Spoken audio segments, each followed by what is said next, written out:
Olá pessoal, tudo bem? Hoje eu vim trazer mais uma resenha de um livro que eu acabei de ler. O nome dele é Ensinar Aprendendo, de Samitiba. Não é segredo para ninguém que eu gosto do trabalho do Samitiba, afinal de contas, a minha primeira resenha foi sobre um livro dele.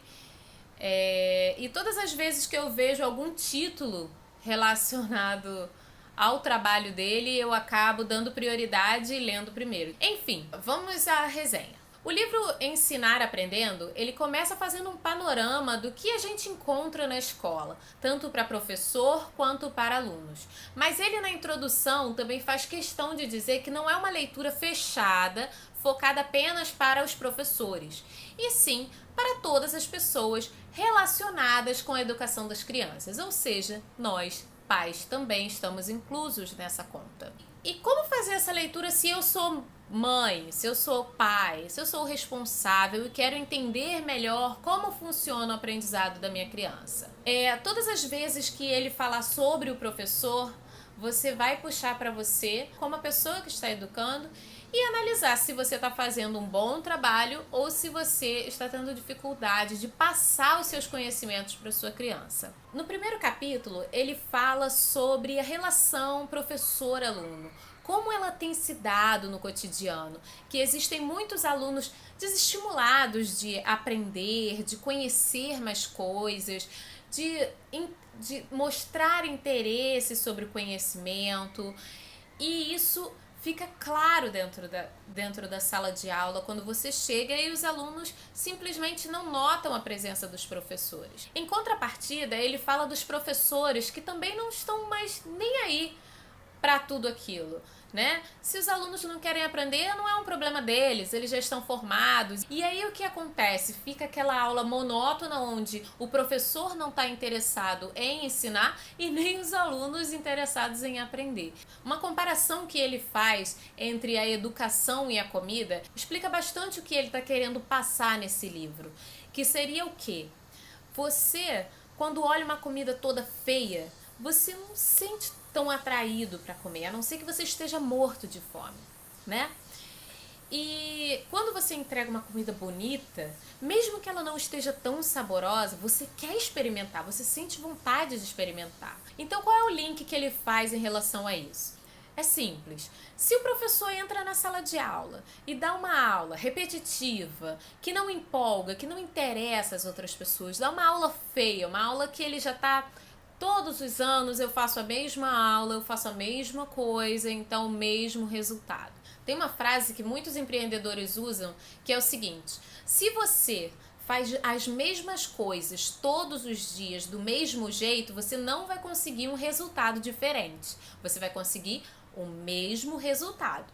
Então, se você quer um resultado diferente, você tem que agir diferente. É simples. E isso ele também fala no trabalho dele. Ele fala que se o professor chega dentro da sala de aula e faz a mesma aula de todos os anos, do mesmo jeito, os alunos não vão ter tanto interesse, mesmo que sejam alunos novos. Por quê? Hoje, para ter apenas informação, as crianças dão um Google e descobrem tudo que elas quiserem, até o que elas não quiserem. Então ele faz esse link com a comida, dizendo que a comida precisa estar bonita, precisa estar apetitosa para a gente querer comer. Então ele fala para os professores: dê o seu melhor, mostre diferente, faça a diferença. No desenvolvimento do livro, ele vai falando sobre os tipos de alunos, de aulas, de professores, como que esse trabalho pode ser melhorado, tanto o aluno, como o aluno pode ser melhorado, como a aula pode ser melhorada e como o professor pode melhorar o seu trabalho. Ele não coloca tudo na conta do professor, graças a Deus, né? Porque afinal de contas, nem tudo está na nossa mão. Quando o professor chega na sala de aula, ele chega com o seu material preparado. Ele espera alunos comportadinhos olhando para frente, prestando atenção. Sonhar não custa nada, não mata ninguém. Mas a gente sabe que na sala de aula tem seres humanos, cada um do seu jeito, cada um com seu pensamento, cada um com as suas ações e cada um com a sua educação. Então ele fecha o livro falando do quê? Que o trabalho de sala de aula, o trabalho da escola, tem que ser a 6 mãos. O que seria essas 6 mãos? Essas 6 mãos são as mãos do professor, as mãos do aluno e as mãos dos pais, dos responsáveis. E o que eu aprendi com esse livro? Eu aprendi que se eu quero passar um conhecimento para minha criança, que é muito importante, que eu faça isso de uma maneira atrativa. Porque se eu fizer como se fosse um general, a criança só vai decorar e vai esquecer logo na frente. Às vezes a gente acha que não, mas a gente fica tanto nas ordens, faça isso, faça aquilo, que a criança, ela não se interessa em fazer, apenas cumprir ordens. E quando você mostra o seu conhecimento de uma maneira descontraída, divertida, de uma maneira que atraia o interesse da sua criança, ela aprende melhor e fixa essa ideia na cabeça. Não fica simplesmente, tô cumprindo ordem. Todas as vezes que ela não estiver, eu não preciso lembrar de fazer, porque ela não está aqui para fiscalizar. E como fazer isso? Como mostrar que é importante? Mostre de uma maneira diferente.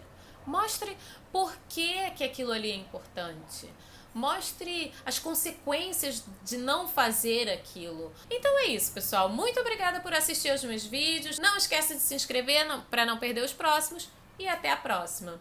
Bye, bye!